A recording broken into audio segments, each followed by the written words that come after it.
टाढा हुँदा कत्खेर देखौँ बेटा मुनि, भेटेर सँगै बस्यो सानसानो नाथी कुरालाई पहाड बनाएर न्यु खोज्ने।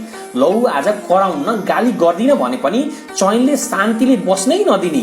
नभएको बितेको पुरानो कुराहरू कोट्याउँदै झगडा गर्न तम्सिने, झगडा गर्न थाल्ने, बोल्न साथ जवाब फर्काइहाल्ने, बोल्न बाध्य पार्ने। यस्ता 5 वटा राशिहरू छन् जसलाई कलह, लडाई, द्वन्द, झगडा गर्न कुनै बहाना चाहिँदैन।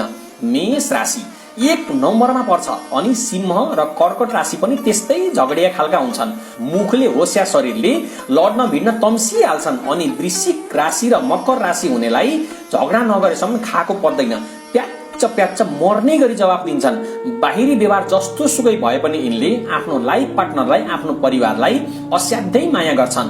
जति कुटाकुट हानाहान भए पनि यी 5 राशि हुने व्यक्ति एकै छिनमा मिलिहाल्छन्। यिनको बोली वचन खरो छुच्चो अर्कालाई पिल्ने खालको भए पनि एक अर्कालाई भने भित्री मनले अति नै माया गर्ने खालका हुन्छन्।